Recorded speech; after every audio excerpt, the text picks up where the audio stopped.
Every year, world leaders gather at global summits and agree climate change is a monumental threat and solving it requires global cooperation.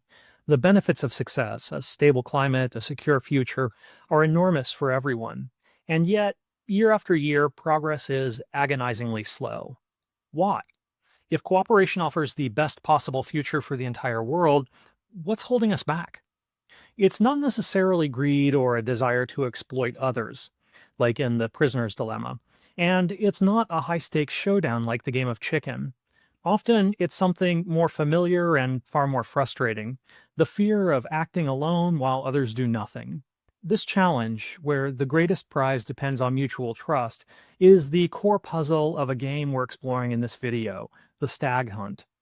So in this video, we'll break down the logic of the stag hunt to understand this fundamental challenge of cooperation.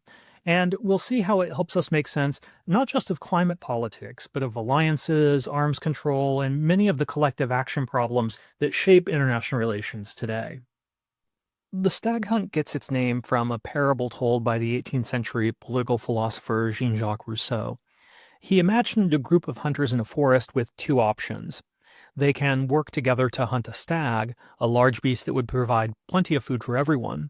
But hunting a stag takes coordination. No single hunter can bring it down alone.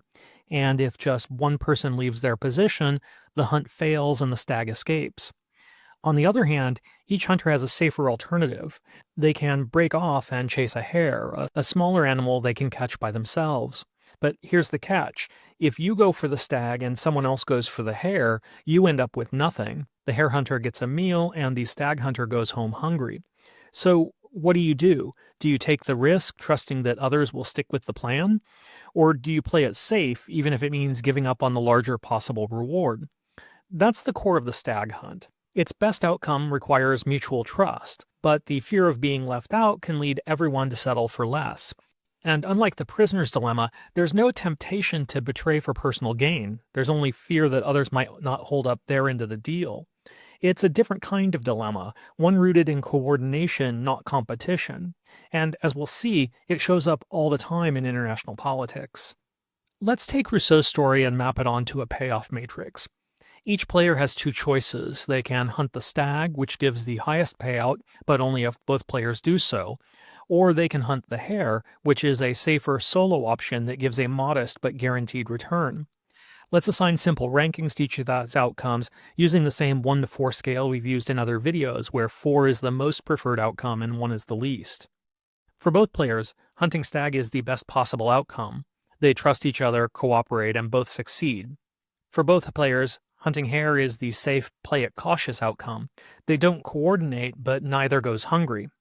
If one player hunts stag while the other hunts hare, the player hunting stag is left stranded, no stag and no hare. The player hunting hare still gets a meal, but they miss out on the much better payoff they could have through coordination.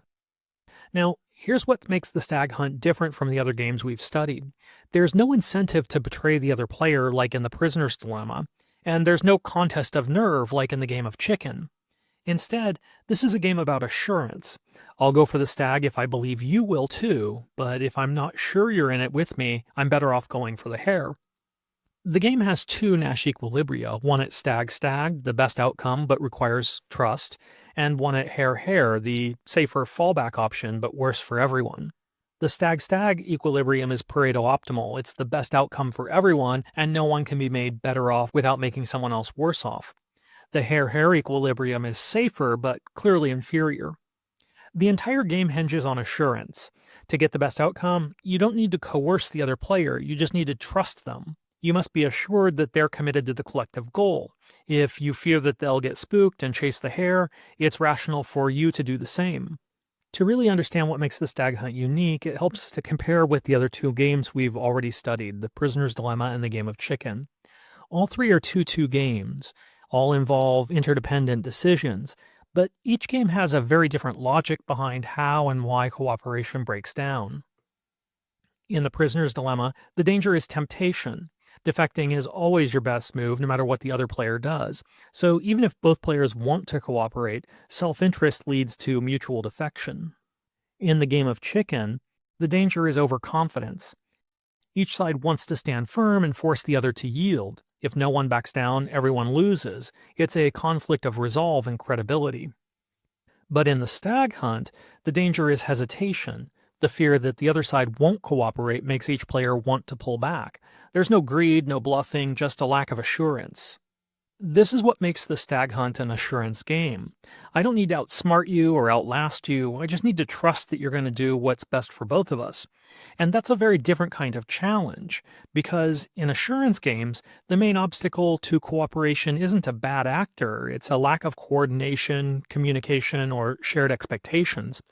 And unfortunately, those kinds of breakdowns are incredibly common in global politics. Take climate change.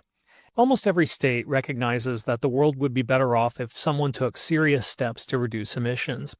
The stag hunt logic is clear. If we all act, we all benefit. Cleaner air, climate stability, fewer disasters. But if one country acts while others don't, that country bears the economic costs while others all free ride on their efforts. The stag here is a stable climate, achieved if all major polluters cooperate to drastically cut emissions. This is the best outcome for everyone. But the hare here is short-term economic growth achieved by continuing to use fossil fuels. If a country believes others won't hold up their end of the climate deal, it has a strong incentive to chase the hare and prioritize its own economy, leading to the inferior equilibrium of a dangerously warming planet. So even when countries genuinely want to cooperate, they hesitate because they're not sure others will follow through. That's the fear of being the stag hunter left alone while others chase the hare of short-term economic growth. And this is why international agreements like the Paris Agreement rely so heavily on transparency, shared targets, and regular reporting. They're trying to build trust and assurance, not just to negotiate outcomes. Military alliances offer another classic example. When a country joins a mutual defense pact like NATO, it's agreeing to defend the others if they're attacked. That's only a good deal if you believe other members will do the same for you. If everyone shows up, the alliance works. But if you think others might hesitate or free ride on your contributions, you might hold back too. That uncertainty can lead every member to hold back, and the alliance collapses under its own hesitation. That's a stag hunt. The payoff is greatest when everyone defends each other. The hare is the safer option here, holding back or going it alone, rather than fully committing to collective defense. If a country doubts its allies' resolve, it might rationally choose to build up its own defenses independently or avoid getting entangled in conflicts, weakening the entire alliance. That's why credible commitments, joint exercises, and visible troop deployments matter so much.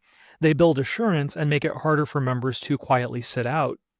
In both of these cases, the central challenge isn't that states don't want to cooperate, it's that they're afraid to go first. They fear bearing the cost of action while others free ride or simply fail to follow through, leading everyone to settle for a worse but safer outcome. That's the logic of the stag hunt. So, the stag hunt reveals a powerful truth about world politics. Sometimes the greatest barrier to cooperation isn't malice or greed, but a simple lack of trust. It models a world where everyone wants to achieve the best outcome, but no one wants to be the first to act, fearing they'll be left alone while others play it safe. And this is fundamentally a different challenge than the betrayal of the prisoner's dilemma or the brinksmanship of a game of chicken. It's a problem of mutual assurance. But this raises a crucial question. If states are trapped by this fear in single interactions, how do they build the trust needed to cooperate on massive challenges like climate change or collective security?